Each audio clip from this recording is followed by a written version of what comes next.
So this 2025 will be in the sessions of UN Statistical Commission in March. But as you know that the draft versions, right, the full working versions will be ready anyway in 2024, right? This is why now we are in 2023. So we are trying to push hard as part of the trade task team to make sure that all of the issues are covered.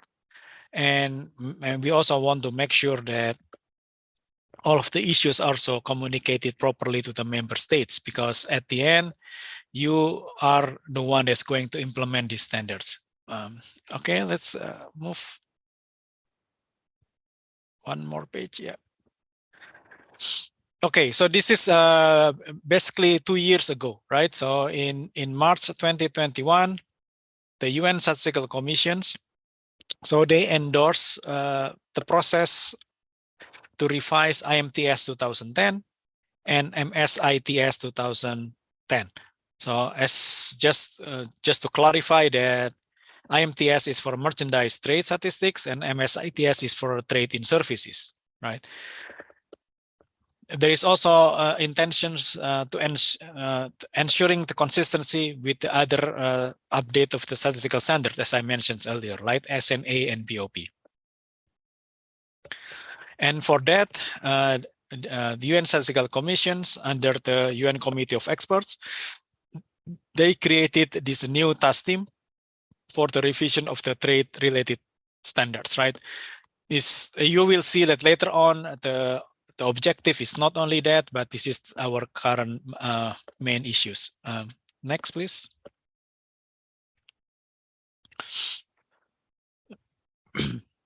Okay, so this is so we are doing it in the 2021. So as I mentioned, the priorities is the International Trade Statistics Manuals, IMTS 2010 and MSITS 2010. But there is also something that we are pushing hard is the integrations between trade and business statistics. As you are already aware that the name of our committee of experts is a business and trade statistics. So this is no longer separated as an two independent domain. So at the global level, so we are together with the business statistics. The main reason is that basically the businesses are there, they are the one that doing trade, right? So it makes sense to have tight integrations with the business statistics. We do have some other cross-cutting topics between goods and services. So this is also something that is relatively new because usually the merchandise trade is a little bit separate with the trade in services. The compilers are usually two different entities, right? Even if it's in the same agency, it could be two different units. But we know that certain topics, it is not possible to separate them, right? This is one of example is the global value chain, for example, right? And another one is the digital trade. So this is overlap to each other. And we also have some capacity building activities, right? The development of certain tools, the development of the certain model to assess the capacity of the countries on certain topics. So the task team is basically led by two countries, which is Morocco and Portugal, and we do have a worldwide representations, right? Asia, Africa, Latin America, Europe, and so on. Next, please. So this is something that is very important because by having the timeline, we know exactly the goal or the objective. So now we are in 23 and 24. So you will see that basically we are focusing on the drafting of the IMTS and MSITS, right, including the basically consultation with countries, right, on the new standards. And we expect in 25 is the adoptions by UN Statistical Commissions, and then afterwards, 25 and beyond. So we would undertake the capacity activities, right, so that countries can start implementing new items or new concepts in the MSITS and IMTS 2025. And I expect that the capacity building activities, we also rely on the the regional organizations such as ASEANstats, so that we can also starting to plan from now, right, in 25, what should we do first? What basically every region will have a different priorities, of course, right? So you will see that a lot of topics will be covered, but some topics may be more interest in your region compared to the others. Next, please.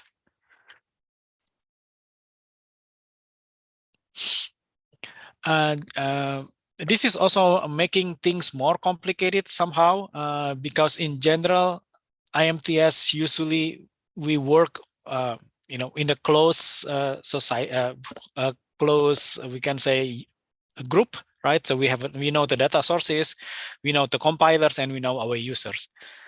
MSITS statistic trade in services is a little bit broader because the data sources could be vary, but at the end they also kind of like isolated.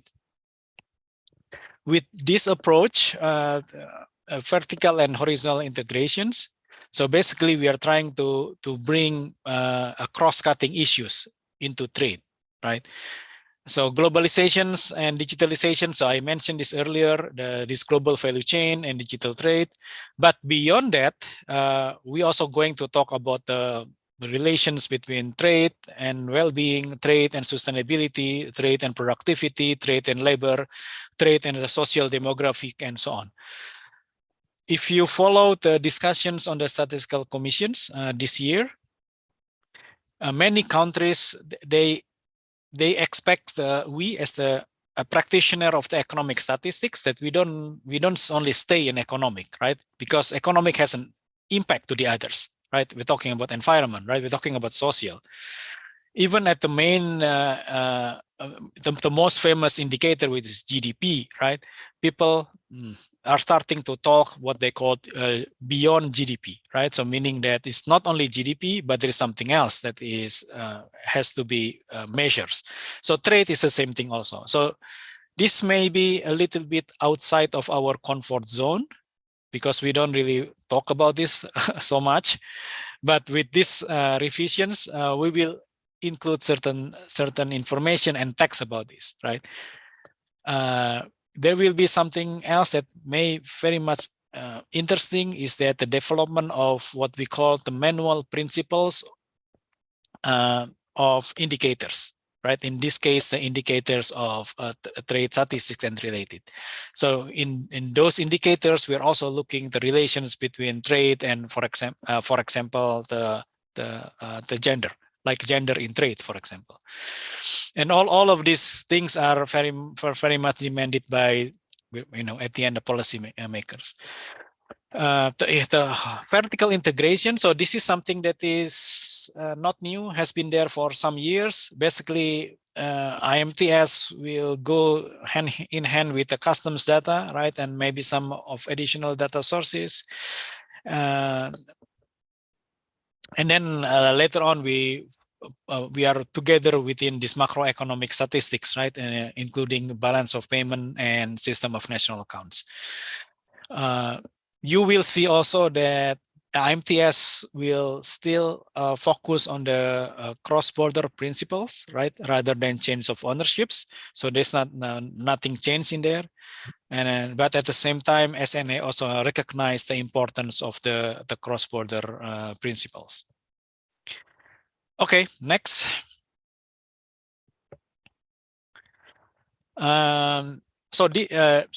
So if I go back to this vertical and horizontal, so the research agenda also split into two, the vertical and horizontal. So the vertical is basically within the context of the trade statistic itself, right? And many of these things are relatively familiar for those that have been in trade for so long. I will just read it one by one, right? But without further explaining, because in the global consultations, we kind of like rearrange this, right? So instead of research agenda, we will have topic in the global consultations. And one topic can consist or supported by various research agendas, right? Okay, so the fees stand for vertical. So the first one is the scope of IMTS and services. This is just to clarify where is the border between the goods and services, because sometimes it's getting blurred because of this, for example, digitalizations, right? The BPM update has been ongoing. So the second research agenda is to look at the impact. What are the impact of these revisions of balance of payment to international trade statistics? V3 is about bilateral trade asymmetries. In the current in the current manual in the merchandise trade, there is only one paragraph about this, right? And then in services, there is nothing about this. So we're trying to put more information about this so that people can recognize there is some issues and challenges about this. Number 4 is about informal cross-border trade. This is very much linked with the research agenda of the balance of payment and SNA on informal economy.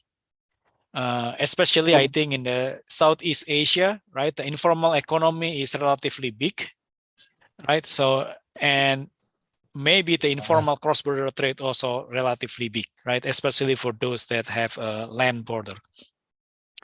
The V5 is about the recording principle. I mentioned this a little bit a few minutes ago about should we stick with this cross-border principle, or should we align more about the change of ownerships, right? So this V5 is talking about this. The V6 about trade system. So this is only for merchandise trade statistics, right? V7 is about additional valuations of using invoice value in addition to CIF and FOB. V8 is about price and volume measurements. So this is something that not all of us are compiling, but obviously in the national accounts, for example, they need these information, right? Because they need to deflate their numbers. The V9 is about the factoryless good producer and merchanting, right?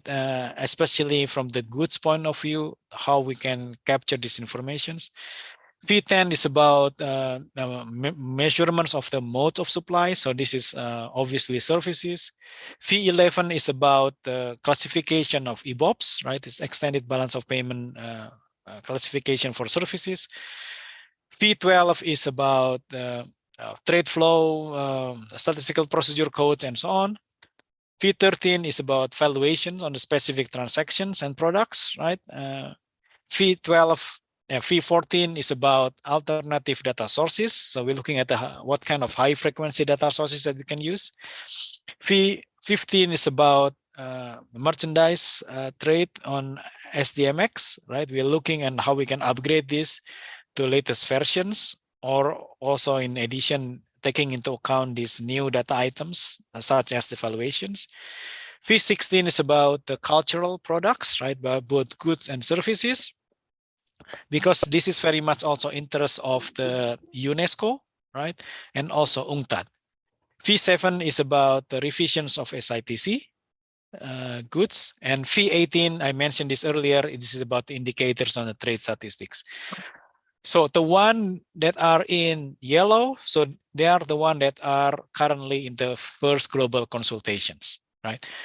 The others, some of them would be part of the second global consultation later this year, or they wouldn't be part of the global consultations because they are considered, for example, mostly in the compilations, right? There's no need to be consulted. And we are, in addition to IMTS and MSITS, we also going to have this dedicated handbook on these indicators on trade statistics. Next, please. For horizontal research agenda, so the H1 is about the digital trade, including the framework and how we can measure them. H2 is about global value chains. Of course, it's both goods and services. H3 is about the linking trade and the business statistics, right? As I mentioned, there will be also a dedicated handbook on this because there is also a green. sorry, the digital trade also, there will be a dedicated handbook on this, and then the global value chains, there is already a dedicated handbook on this. H4 is about the impact of trade to the environment and sustainability. H5 is on the basically impact of trade on anything else, right? As I mentioned earlier. H6 is about foreign affiliate statistics, FATS. H7 and H8 is mostly, this is cross-cutting classifications on both goods and services, right? On the BEC5, on the business functions, and also some informations about the ISIC, which is industrial classifications, and CPC, which is a central product classification revisions that are currently being revised. So the yellow one is being is included in the first global consultations, the digital trade, linking trade and business, and we also have this impact of trade on well-being, labor, gender, and productivity. Next, please. Okay, so far, what we have done is that, so we have discussed, if it's not all, most of the conceptual issues, right? So, meaning that something that will have an impact to you, to your compilations practices. So we run a first round of the global consultations. So we already shared with you the consolidated proposal of topics for updates, right? We will going to review one by one again later on.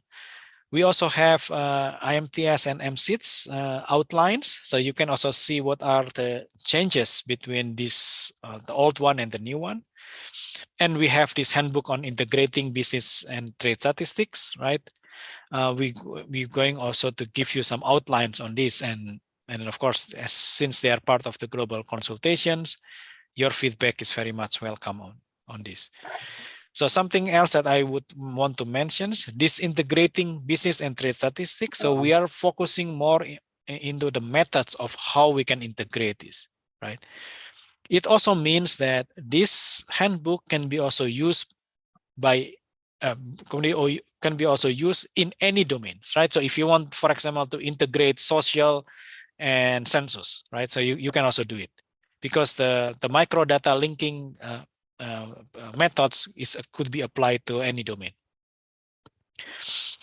Just to give you some update of the related standards, SNA and balance of payment. So this is 2025. So ISIC and CPC, so they will be completed in 2024, next year. And then HS will be in the 2027. The reason why I mentioned HS here, because there will be a link also to the revision of SITC, right? So basically the SITC revision 5 will align with HS 2027. Again, we still have some time on this. Okay, next one. Okay, so basically this is all of the topics that are currently being in the consultation. So what we have shared is the consolidated documents, just like I think 5 pages of document. If you go through, you will know the essence of the changes. But at the same time also, there are some specific texts talking about the specific topics that links to this research agenda. Remember the V1, V2, and so on. So you're also welcome to review this.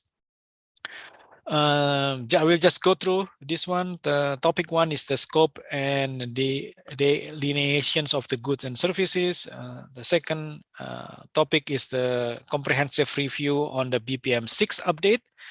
So if you go to this Excel files, it's quite comprehensive, and BPM is much more larger than in trade statistics, right? So some of them are not applicable to us. Topic 3 is about the definition of the informal cross-border trade. This is also goods and services. Topic 4 is evaluations of the invoice in addition to CIF and FOB. Topic 5 is about the measurement of digital trade. Topic 6 about trade and business statistics.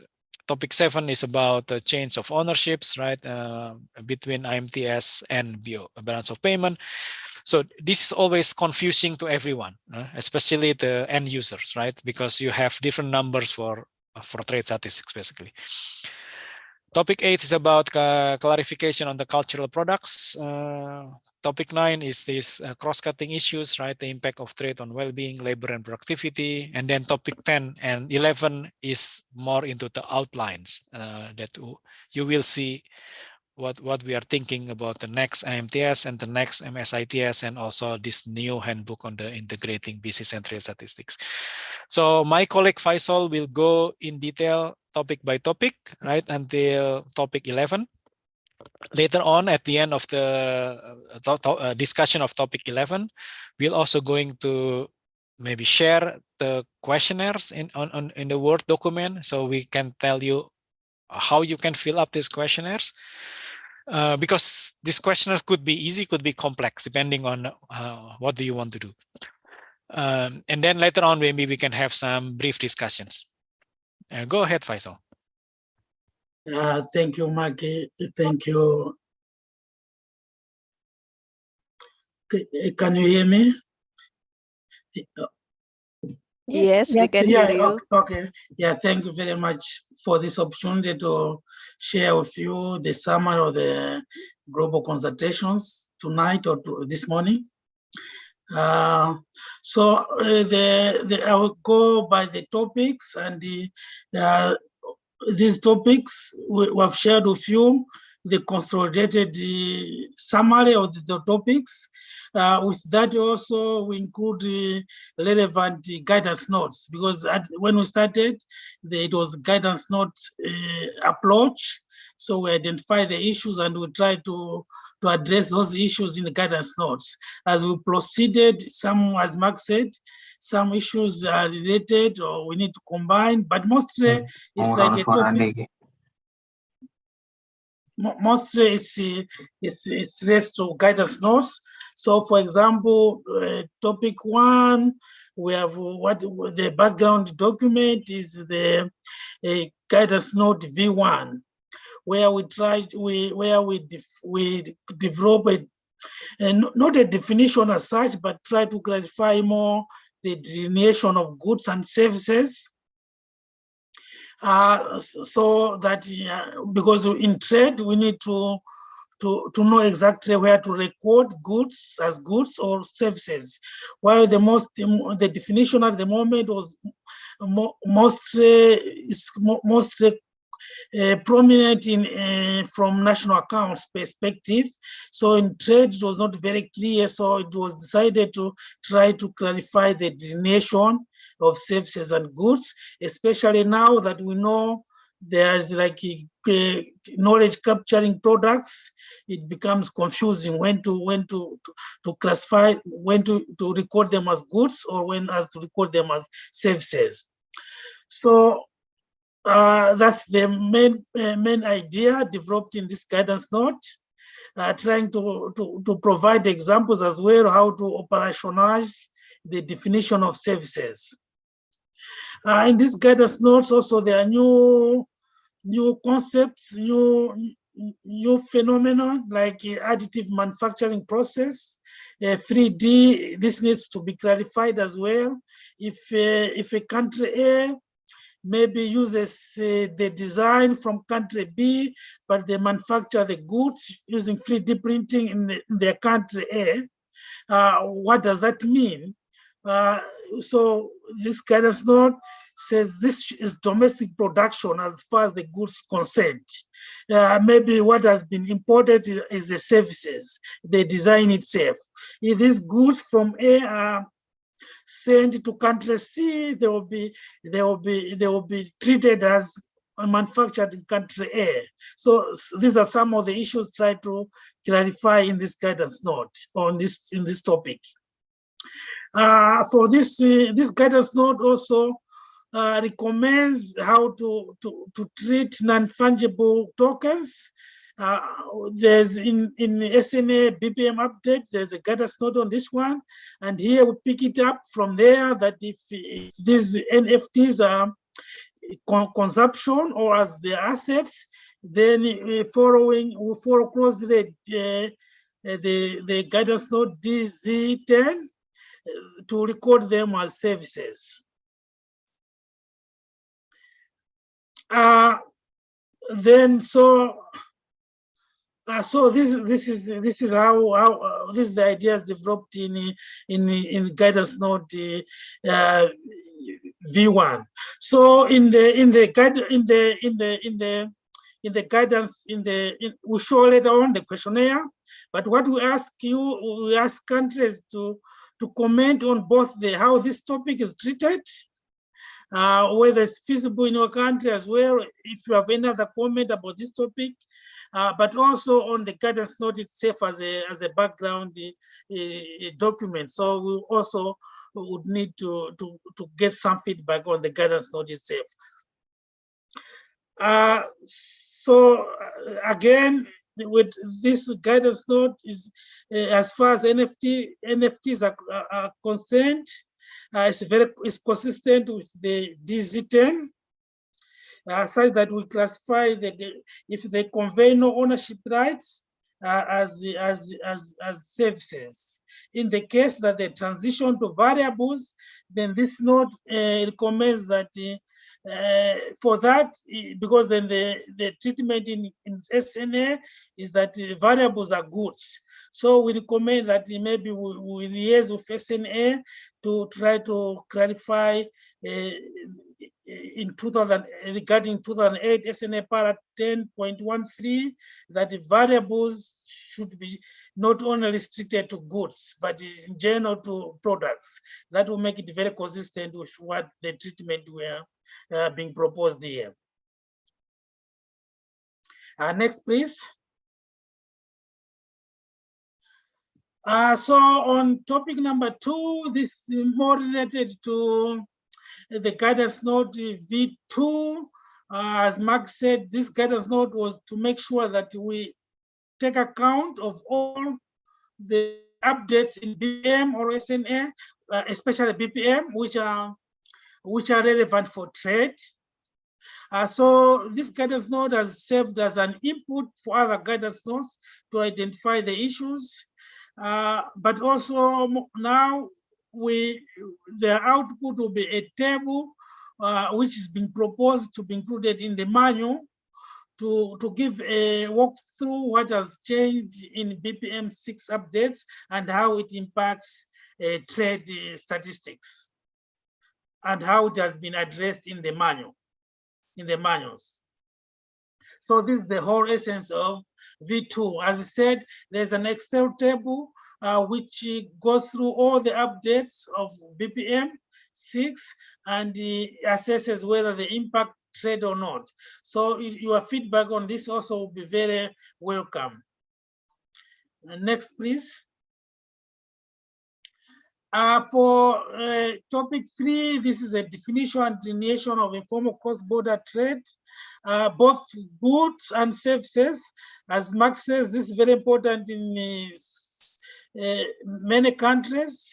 Even at the Statistical Commission, it was emphasized that the informal cross-border trade is important in developing countries with so many aspects, including gender, socioeconomic variables. But in this case, because we try to formally operationalize the definition of cross-border trade, because at the moment there are so many definitions used by different analytical framework. But here we follow the informal economy framework. The informal economy framework considers the informal actors, like in this case, we can think of informal traders.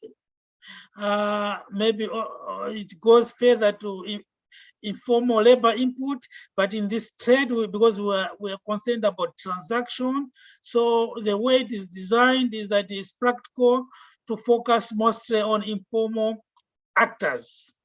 So the proposed definition is based on delineating transactions that are not covered by formal arrangement in law or in practice. In law or practice, depending upon the country, depending upon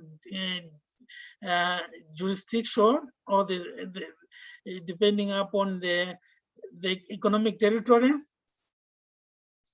But here with the working so the trade refers to import and exports by informal economic units, specifically of legal goods and services which do not comply with the regulatory framework and other procedures set by the government and often go unrecorded into official national statistical of the trading countries. So mostly we're trying to see to where there's the policy interest to capture this informal cross-border trade. As before, if it's illegal trade, if it's illegal per jurisdiction, for example, illegal trade, illegal like smuggling, then it's excluded. Next, please. So in this guidance note, we're also proposing a decision tree to try to help compilers how to decide if the transactions are covered in informal cross-border trade or not. First of all, we can ask if the goods are illegal or smuggled. As I said, if they're smuggled, then most compilers don't want to include them. Of course, they're included in the balance of payment framework, but in IMTS, because we want detailed data, we want the byproduct, it's very difficult to try to include these transactions.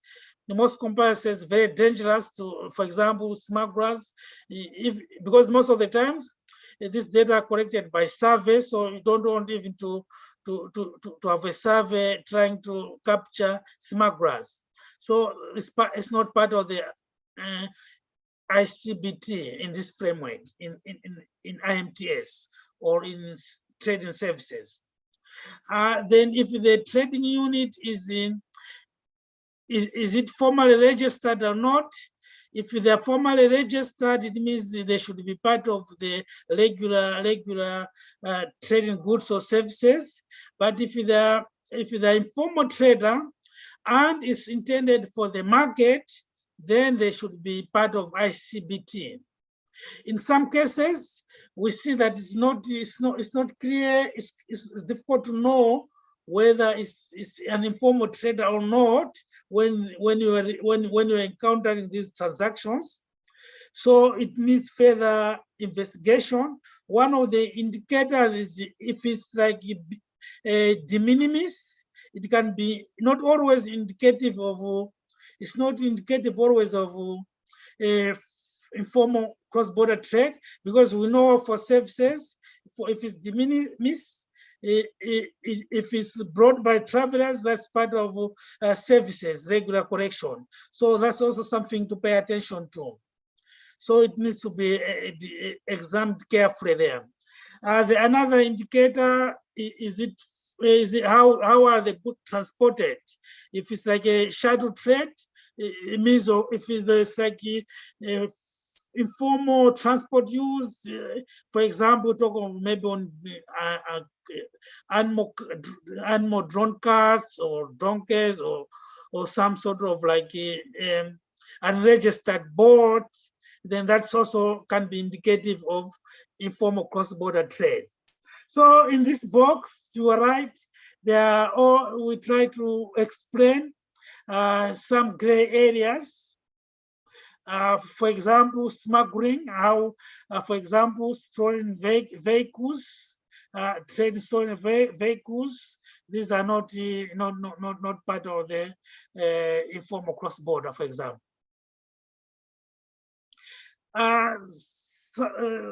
Some countries, there's also recognized that there's a classification of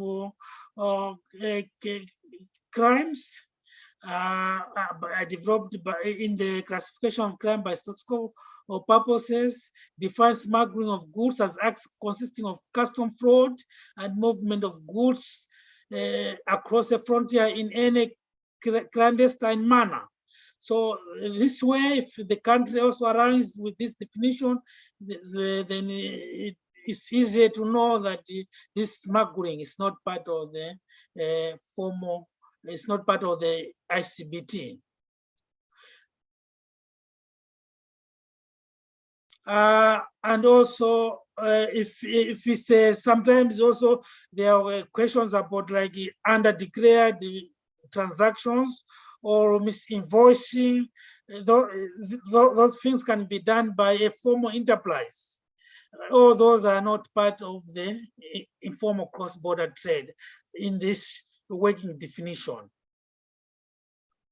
So your comments or your practices in the countries, how you treat these things might be also very useful for us to understand whether this operational definition works in most countries or not. Next, please. Then topic 3 is the valuation, more specifically utilizing invoice values in addition to CIF and COB. We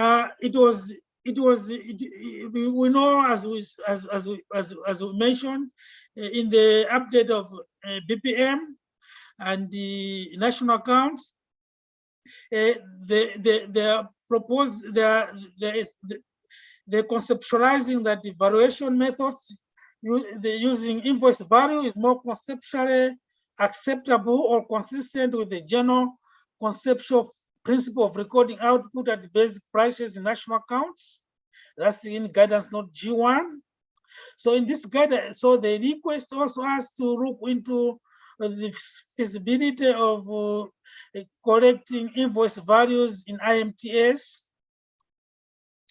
For this, we discuss the guidance note V7 discusses the options to record the invoice value in addition to CIF and FOB, but we recognize that CIF FOB valuation is more appropriate, especially that it implies a valuation at the point where the goods cross the border or the deporting country.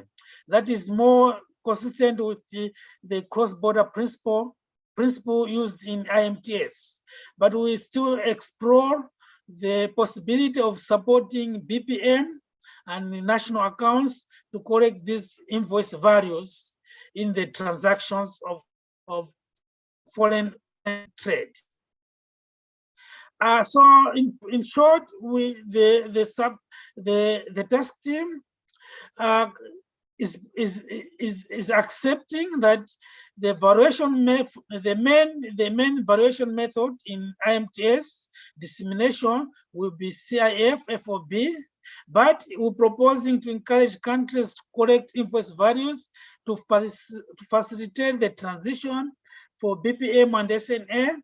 We know that the BPM and SNA in coming years, in coming updates, they would want to switch to using invoice values in the valuation of current account. But for this also, we know that when we do CIF FOB, we use adjustment to impute freight and insurance services.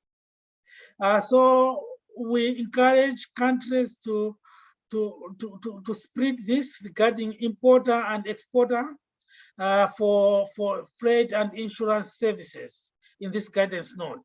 We encourage countries to try to collect values for imports and exports separately, and also record on transaction basis, because it will be important to know at transaction level what are the freight or insurance costs. And also, for this guidance note, we're gonna clarify different valuation methods and their relevance for different statistics for different statistics, including BPM or in IMTS. Next, please.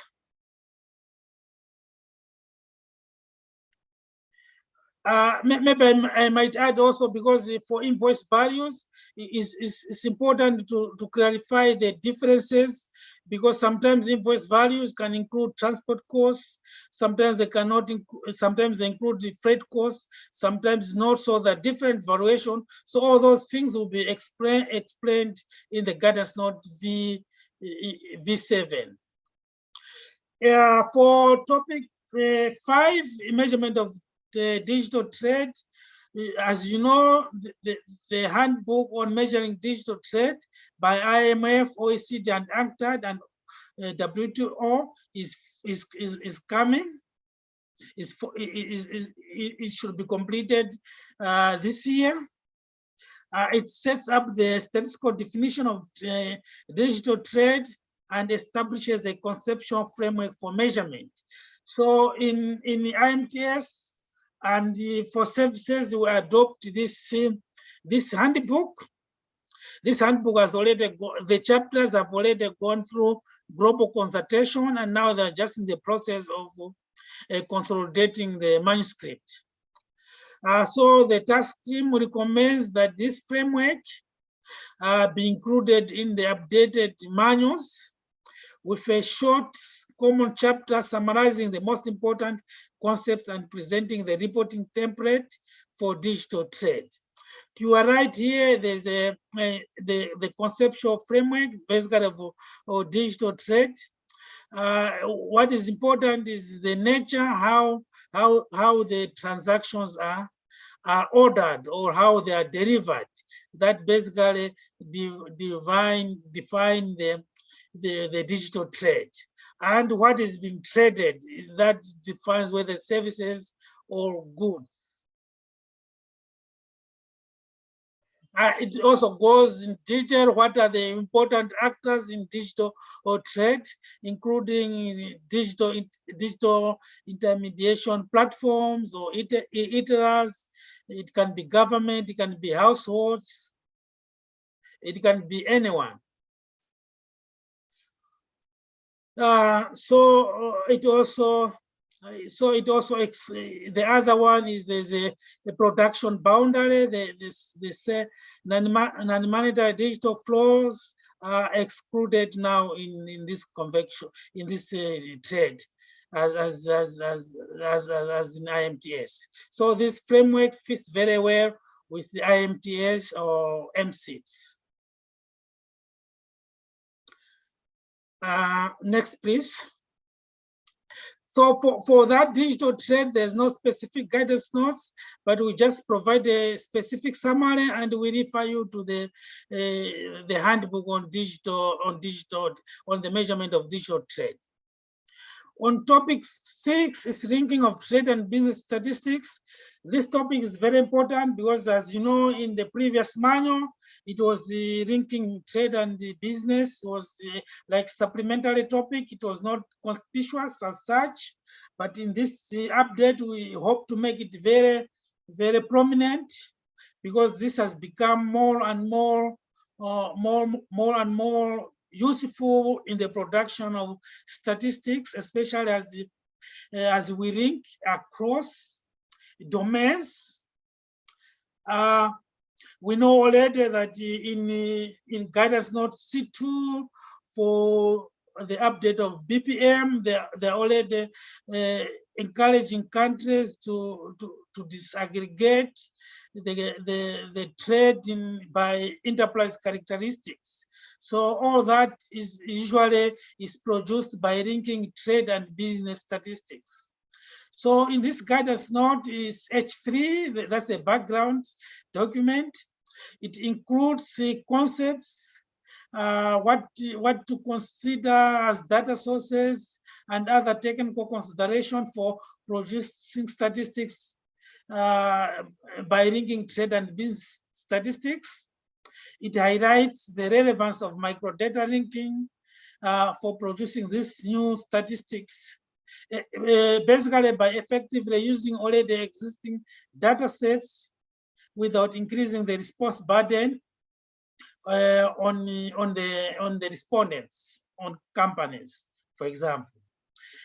It also recommends highlighting this in trade manuals, the importance of statistical units, whether enterprises, especially now the main emphasis on enterprise approach.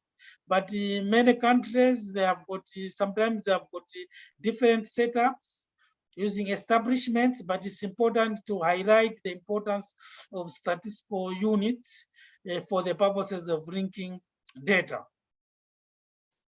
And also it highlights difficulties encountered by many countries. Luckily, the guidance note also includes the alternatives with different statistical infrastructures. For example, the countries without the statistical business register, there are options to use the structural business service, or those countries without unique identifiers in place. There are other methods being proposed to link microdata. Then it also emphasizes the importance of quality through maybe calculating indicators on quality, for example, coverage. Next, please. Topic 7 is on change of ownership. So we know the main principle as mentioned before in IMTS is the cross-border physical movement of goods, while in MSITS is change of ownership. But this guidance note V5 reviews and elaborates on the commodities under the principle of ownership in IMTS based on country experience. So we know there are like mobile equipment in IMTS. They are compiled on an exceptional basis based on a change of ownership. For example, ships or satellites. So we try to elaborate on that one and try also to see country experiences, how this works in countries. So this guidance notes will reviews the goods which are compiled based on change of ownership as an exception to the general rule of cross-border principle. Also, particularly, we know global production arrangements are becoming more important. Maggie mentioned about the global value chains. For this, in this guidance note, we are encouraging countries involved in the global production chains to publish supplementary statistical products. For example, suggested disaggregated data. The idea is we know at the moment we have CPC, custom procedure codes, but sometimes the custom procedure codes are not enough to identify this type of transactions. For example, trade between affiliates, or so for that, some countries have nature of transactions which captures whether the goods are change ownership or not. So we would be proposing to have like statistical procedure codes for this one. This one this relates to the guidance note V5, but we have also some other guidance note which is not yet for consultation this time. V12, but if once completed, is going to expand a little bit more on what are these, how these statistical procedures codes can be constructed. In a way, probably simplifying, harmonizing custom procedure codes and simplifying them, but also incorporating other information like change of ownership. At the moment, because the custom procedure codes, as you know, in IMTS 2010 is recommended. A number of countries are already collecting, but the problem is also it's not easily harmonized, and it's not very clear how easy for analysts it is to use these custom procedure codes.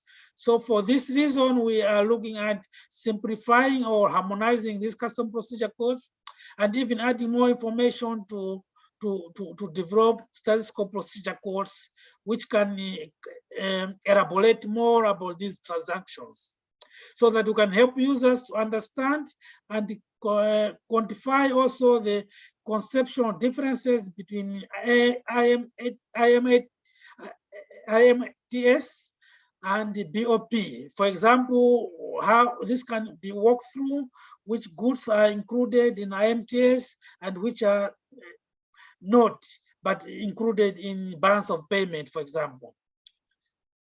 And if maybe we have more information on this, it can make the statistics more relevant and fit for purpose. Next, please. So then on topic 8 is clarification on cultural products resulting from creative industries. We expect this not to affect the conceptual framework, but just to clarify some of the issues about the cultural products, especially we built up on the UNESCO framework and the UNCTAD framework. UNESCO mostly look at the cultural perspective, while UNCTAD framework is more broader, looking at in creative industries. And we try to clarify how these frameworks are linked and connected. Other than that, it also recommends adding new categories on trade in services, especially expanding the travel in the EBAPS in the classification for services, so that the countries we can identify the, for example, handmade cultural goods. It encourages countries to expand their customs classification beyond the six-digit level to identify these goods. Because in the international classification HS, these goods are not separately identified. And also, these goods in this guidance note, we also give more practical guidance on comparing trade for comparing trade in this area of creative goods and services.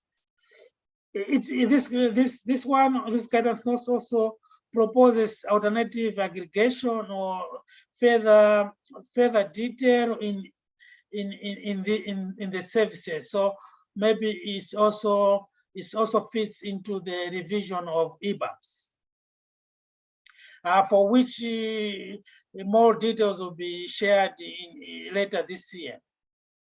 It's not yet part of the global consultation, but already the categories or alternative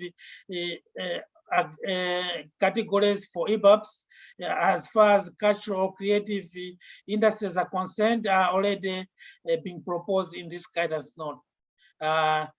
V16. So I suppose several countries here, tourism is very important, or travel. Your feedback regarding these categories will be very useful. Next, please. Then topic 9. This is topic 9 links the guidance note H5. We know that this is a very important topic because it has direct link to the 2030 agenda, recognizing that the trade is an engine for inclusive economic growth and poverty reduction. We know that the trade has positive effects on productivity. It impacts economic, but also it can impact economic, environmental, and social well-being through its distributional effects and health impacts related to prices and type of goods and services traded. But also, on the other hand, trade can have negative effects. It can exacerbate existing inequalities, including income and other inequalities by sex, for example, or maybe other ethnic groups. But it can affect people differently, different demographic groups differently. So this guidance note is proposing indicators which can help to monitor how trade links with these other socioeconomic factors. For example, it is proposed indicators on labor, wage-related indicators, well-being and gender inequalities. Furthermore, it also considers clarifying the because these indicators will also be, as Maggie already mentioned, will also be included in the volume 2 of the manual on principal indicators on business and trade indicators, specifically clarifying what do we mean by export. It's not always easy. So some countries use the threshold of maybe regarding their share with revenue, the export share of revenue. It's not always easy to classify who's importer, who's exporter, and who's importer, two-way trader, and also clarifying what is a domestic enterprise. And what is a multinational enterprise. So all these definitions are being clarified in this guidance notes. It is recommended that volume 2 or include all these indicators relating to well-being, labor, and productivity. It's also recommending that these indicators be disaggregated by sex as much as possible. The idea, of course, sometimes for other policy needs, gender is the main topic, but for practical purposes, the first step would be to disaggregate this topic by sex. So this is what also this guidance notes is encouraging countries to look into. Next, please. So for the general, all those topics 1 to 9, it was specific topics. But in this topic 10, we ask your feedback on the outline for the manuals. So far, the changes are modest, except for as far as the outline is concerned. But we're proposing to better align the IMTS and the manual on services, especially by introducing common titles and a few common chapters, maybe in both manuals.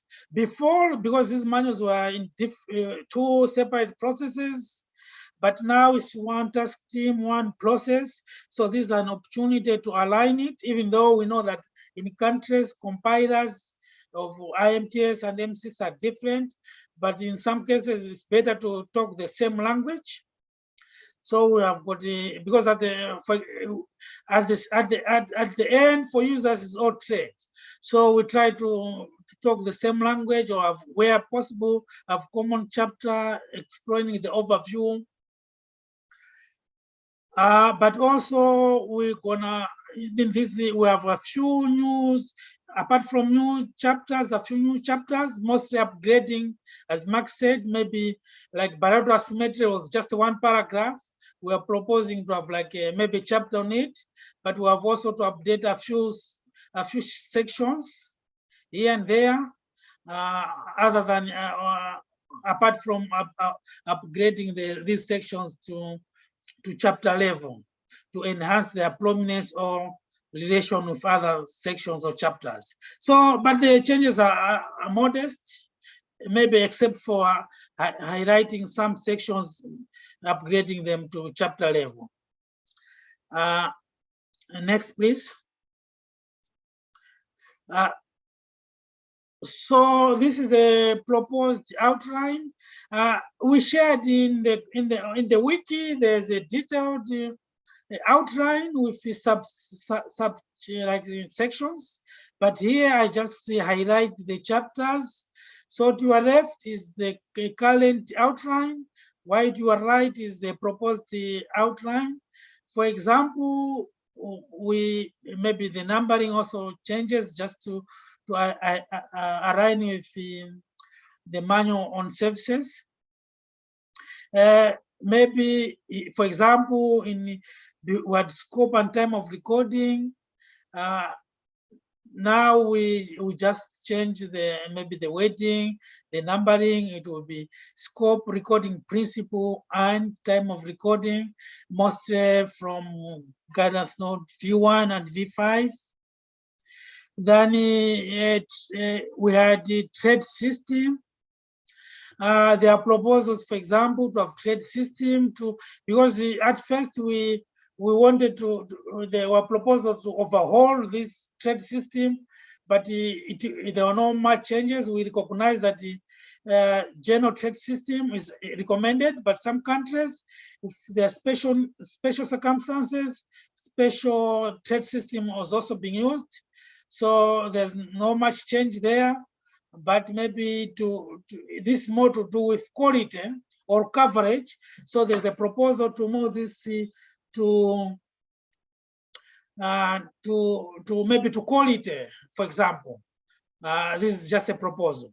So you are also welcome to comment on this outline. Where do you think trade system should be addressed, for example? Then we have a new chapter, introduce new chapter, trade flow, nature of transaction and custom procedure codes. This will be from guidance note V12, but at the moment this one is not yet put out for global consultation. But as I mentioned, it's basically trying to explain more about these transactions, whether you can identify trade between affiliates or with or without change of ownership, things like that. There's also for that. There's also as Mark mentioned, this topic of global production arrangement. For example, in the global consultation.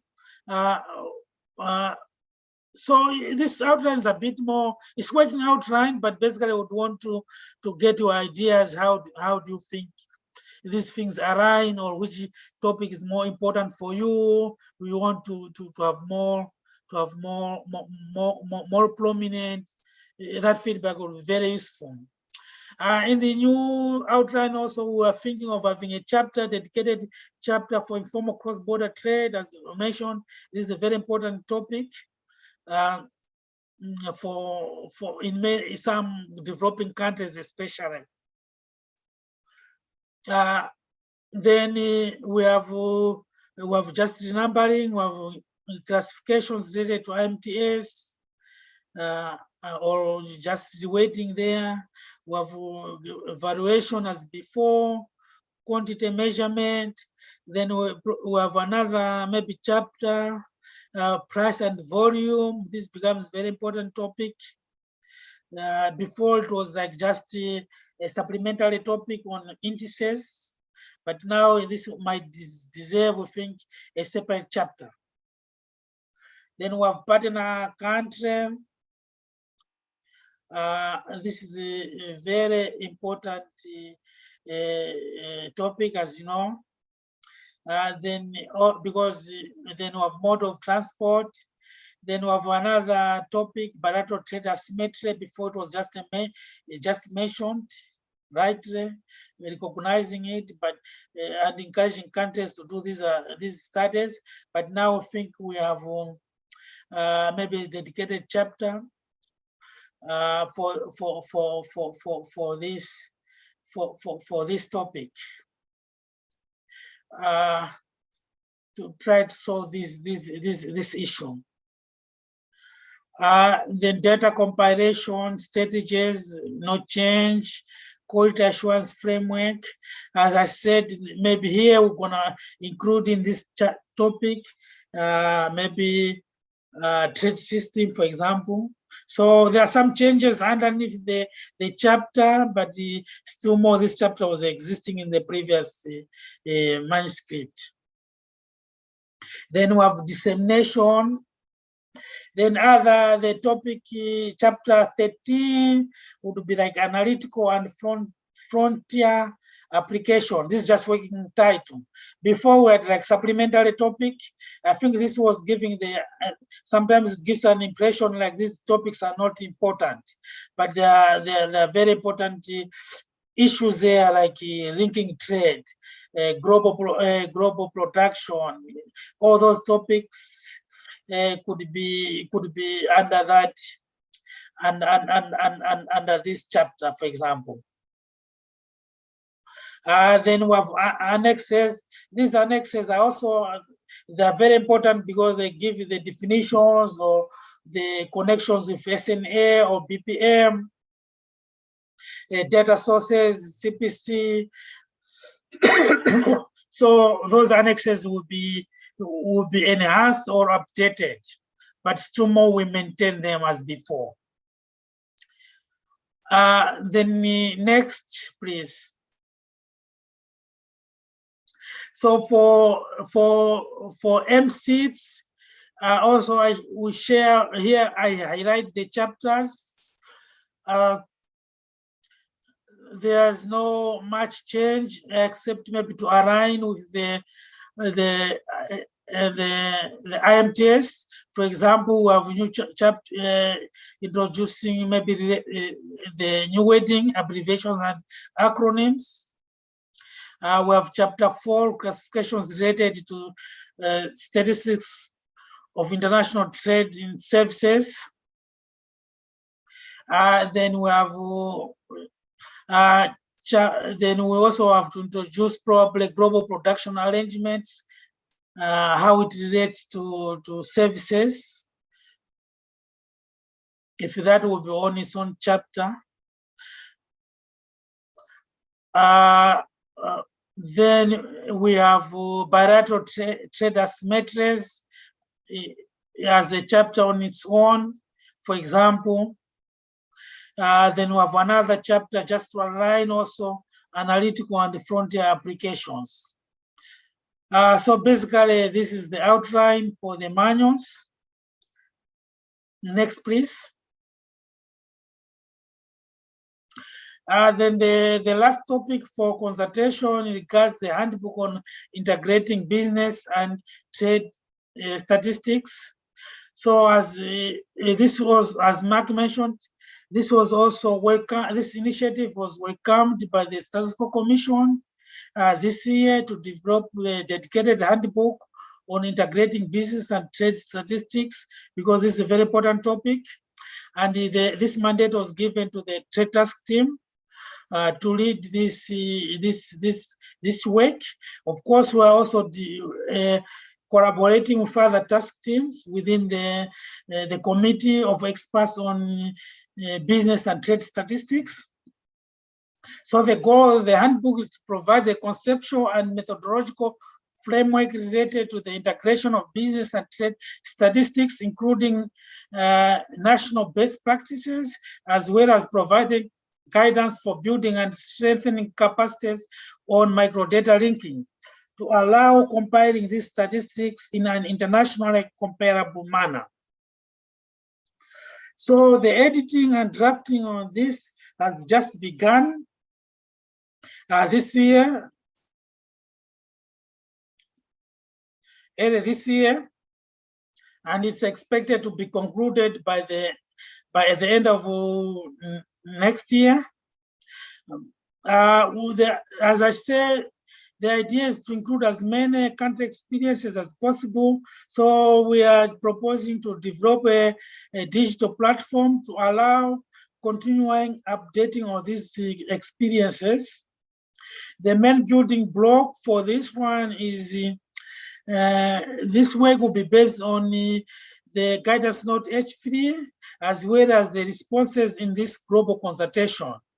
So that's why we include this, we write this in handbook in this global consultation, your feedback, your practices, whether you can contribute your country experiences to this handbook. Feedback on that is very important. So we shared with you the outline for this handbook as well. I think next, please. I think Next slide, please. So as I say, how do you contribute in this for this region? We have members of the task team, as Mark said, is worldwide. We have Indonesia, we have Malaysia, we have ASEAN Secretariat, but some countries are not represented, but they can contribute enormously to this work by providing feedback to this global consultation. I think this is all I had regarding these issues. Maybe I can share the questionnaire at some point, but otherwise, thank you very much. Yeah, Siska will show the questionnaire so that, and you can explain how to respond to it.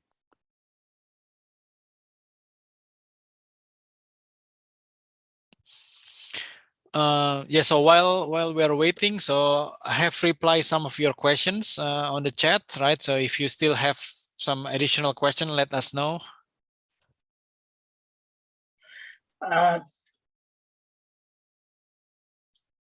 Okay, thank you very much. So this questionnaire will just give a brief background about this. In this first global consultation, we prioritize mostly conceptual issues. So most of the issues are conceptual issues. We divide the questionnaire in 5 sections. Maybe scroll a little bit. So the deadlines are a bit tight, but that's why we take this initiative to try maybe to facilitate it, that maybe if you have questions, we can answer them here, or we can just highlight what are the important issues. We expect the feedback by 9 June. So we share this information in a wiki. There's a link below, but we encourage countries to provide the feedback online. Well, we developed this form online, so you can provide your input there. You can start save your answers by just copying the link. The link you have, you copy the link, then when you come back later on, you start where you stopped. So we encourage countries, it would be easier to have one feedback or one response per institution. So it would be NSO, central bank, all the offices involved in all the offices in the statistical system, national statistical system, national bank, central bank, or national statistical office, customs, or line ministries, Ministry of Trade, for example, customs. So per office, maybe if you can coordinate, so that at least it's easier if we get one consistent feedback. Sometimes if 2 people, 3 people, there can be some variation, but would appreciate one response per office. So for that, we encourage the online, but we have also shared the Word file. We recognize that it might be easier to do it Word file, especially if you are coordinating, or if you want to subdivide between different people's different sections, then it might be easier to use a Word file. The Word file is also possible. We shared it with you. You can use the Word file, but later on maybe send it to one person after you compile, and they can input online. That would be much appreciated. Otherwise, you can also send us the Word file, but it might be difficult. It is a bit challenging for us because we have a tight deadline, as I mentioned, especially that we want to discuss this global. We want to discuss this feedback in Jakarta meeting starting 19th of June. So the Word document I share with you here, because of the way it's designed, decided to be different than the online questionnaire, but it works the same. all the feedback can be collected in a way, because for each question online, you can easily ask a comment after each and every item, while in online, basically all these comments, item comments per issue can be consolidated in one comment. On online questionnaire, it becomes more readable or more easy to fill that way. So as I say, you provide feedback on the specific issue and a comment on the overall question, a guidance note. For example, there's an opportunity to provide these comments on these comments in remarks. So the questionnaire, as I said, it has 11 topics involving 8 guidance notes. Yes, thank you. But because 8 guidance notes, because the other guidance for other topic, digital trade, we refer you to the handbook on digital trade, on measuring digital trade. But for the dedicated guidance notes, we have 8 guidance notes this time. So we would appreciate comments on these guidance notes. Apart from specific issues identified as well, if you have any other issue which can be addressed you think the guidance note has not addressed it, you can give it in the remarks. So just to help you, we have, as I said, we have this summary of the issues. Maybe it's 9 pages or so. It should be a summary. But if you are interested in a specific guidance note, you can read the guidance note and give a comment to that guidance note specifically in the general comment. So the first is in 2 parts. Section 1 and Section 2, what we call a short form. Section 1 is basically just information about who's replying, what are the contact details, so that if we need more clarification or we want more detail, we can contact you. That's the purpose. Who's the contact person? Section 2 is generic question on these issues. 11 issues. Do you agree or not? Or do you have any other comment on this issue? So it's very quick, it's very short form, like an overview. While Section 3 gives more detail on these guidance notes. What are the issues addressed in the guidance notes? Specific ones. How do you agree with these specific issues? Or general comment on the guidance note. You can provide that feedback in Section 3. And also in that Section 3, you can provide feedback on the outline of the manual. So this guidance not specific here. Then in Section 4 is also more detailed on the outline of the handbook on integrating business and trade statistics. Do you agree with the outline, with the issues in this handbook? What are the other issues to be discussed? Or for example, confidentiality, should it be treated separately in this handbook, or specific to the issues, like maybe on micro-linking data, micro data, for example. So such detailed questions, you can provide your feedback in here. I don't know if you can scroll further down. So basically, that's, as I said, Section 1. Maybe just contact details and who's replying, but also consent. Of course, do you give consent that we may anonymously publish your responses to this questionnaire? We expect yes. I mean, anonymously, in this case, maybe would mean publishing like verbatim, but otherwise, normally would aggregate them anyway. So there would be no issue of disclosing confidentiality. The next, so section 2, generic questions, whether you agree with the proposed changes on these topics.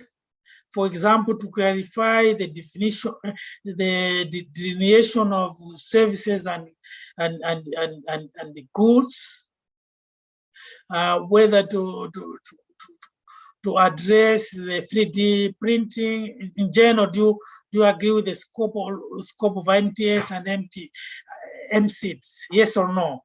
So this is very quick.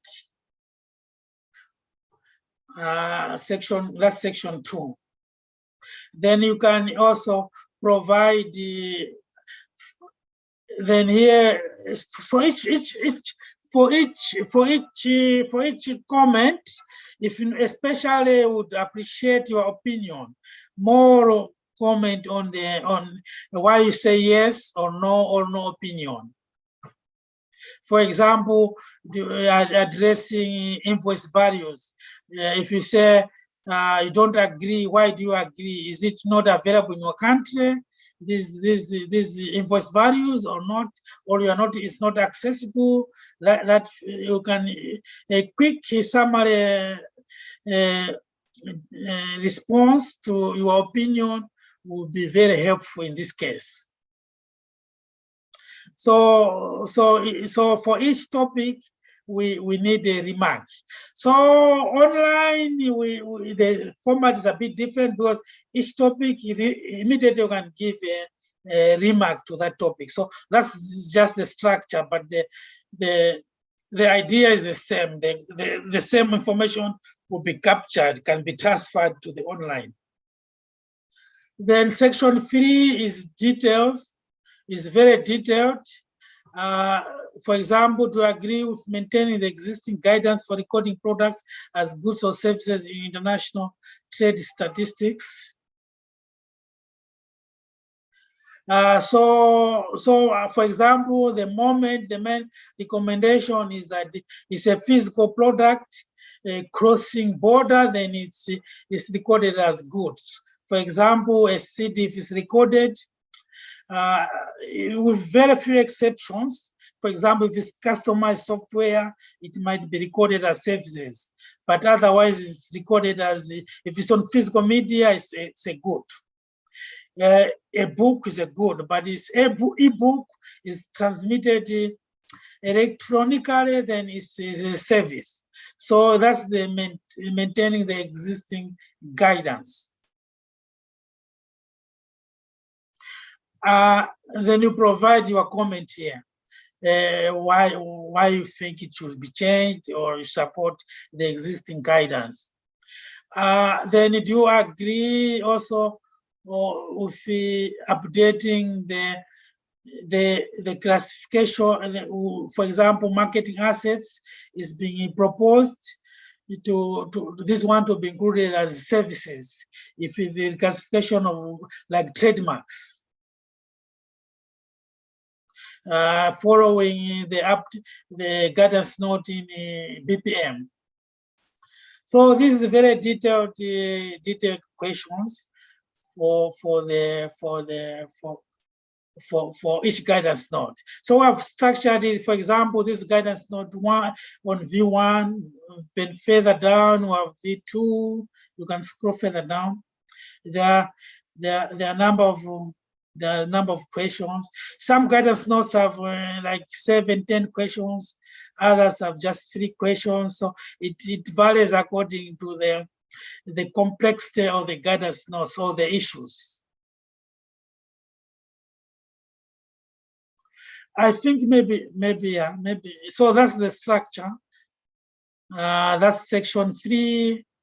Then section 4. I think we can go to section 4. Yeah, all these about specific guidance note. Further section 4 would be for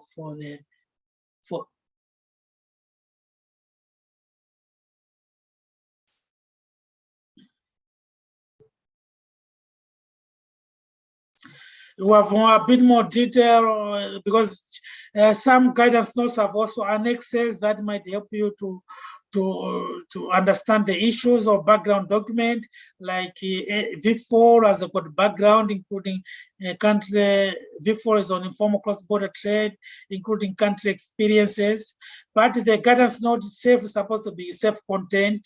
It's usually 7 to 10 pages. H3 is 7 pages, but there's a lot of materials, as mentioned, developed and included in the annexes. But all these questions can be answered by just looking at the guidance note. If you want further detail, you can refer to the annex. Scroll down, please, Iska.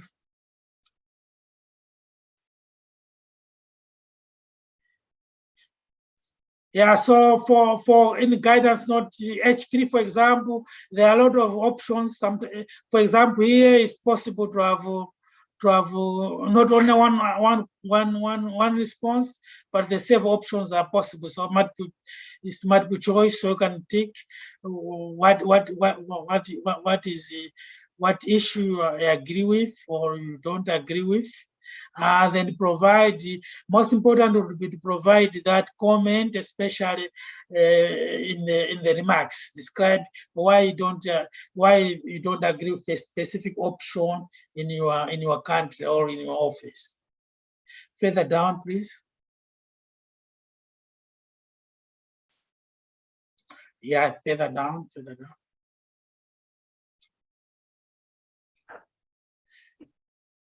Yeah, this is H5, still the same concept. Whether these indicators, whether there's a demand for these indicators in your country, that will be very useful. Then the last question is just the outline, whether you think there's some other chapter which can be enhanced or be made more prominent, or you think should be updated, things like that, and provide a general remark there. Then section 4 is the handbook. Further down. Then I think this is a little bit odd questionnaire. On the online we updated because at first we thought that you can provide all the comments on each specific question or issue, but in the online it was easy to provide a general comment at the end. So some people also wanted to provide that general comment. So in the online questionnaire, we slightly modified it. If you download it, section 5, you're gonna see there's a general comment, just overall, if you have like last week, maybe about the overall process, or there's some issues about this, about all the issues, like a summary sort of. You are free to provide the output at the end, like a general comment. But we expect most, if you can provide most comments on specific issues or on guidance note, specific section, that would be more helpful. Usually that would be more helpful. More specific, the more specific the comment is, the better for us to understand it and incorporate it. Thank you. I think I can stop here. Maybe Mark, if you have anything to add.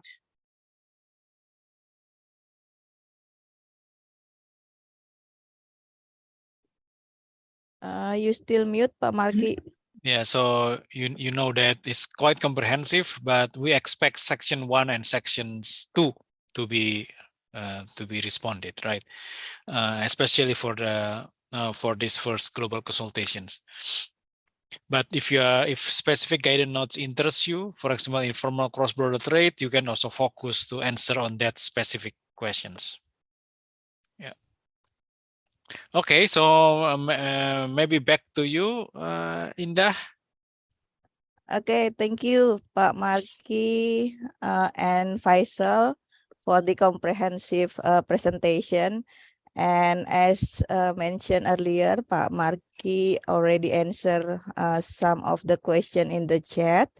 And in this session, I'd like to invite member state to ask directly or if you want to have clarification based on the country situation, please welcome.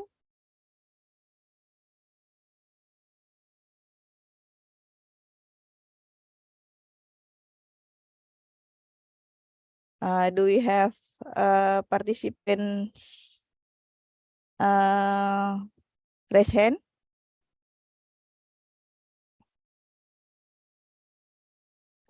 Not yet.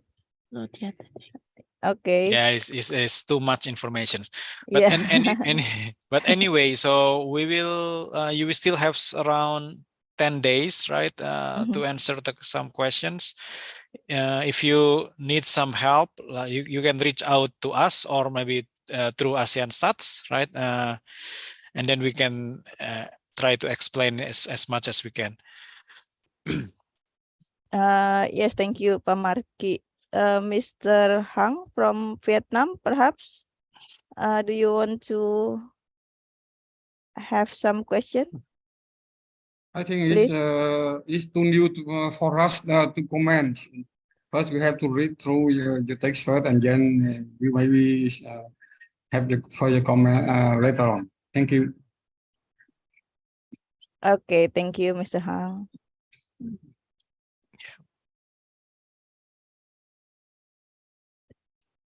Okay, so yeah. So maybe I would have another suggestion, since ASEANstats already organized the webinars. Maybe later on we can coordinate further between UNSD and ASEANstats, which country that haven't responded, or which institutions in the country that haven't responded that we expect to respond, and then we can have some kind of like a joint reminder, right? So so that we will make sure that the feedback from the region will be captured in the consultation.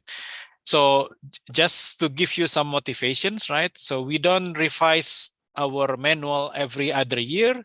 So if you want, if you miss these consultations, you have to wait another 20 years. And for some of us, we will be already retiring. Yes.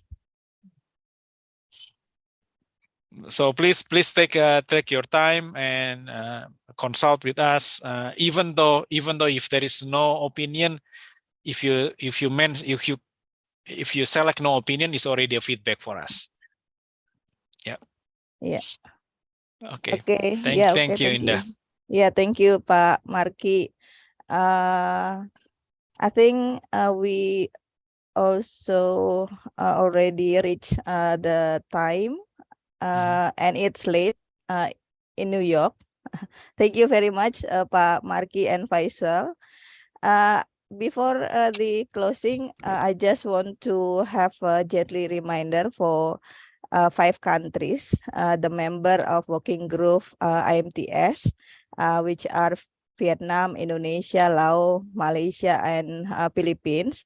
It's regarding the upcoming workshop for mirror analysis that will be held in ASEAN Secretariat on 25th and 26th of July. We'll update and remind you the progress from previous work on June, and hoping that countries can share their result during the workshop.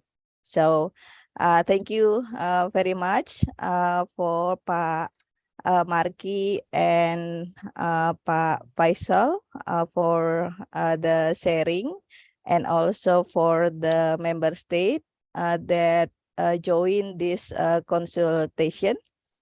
And thank you also for ASEAN Secretariat for providing this webinar.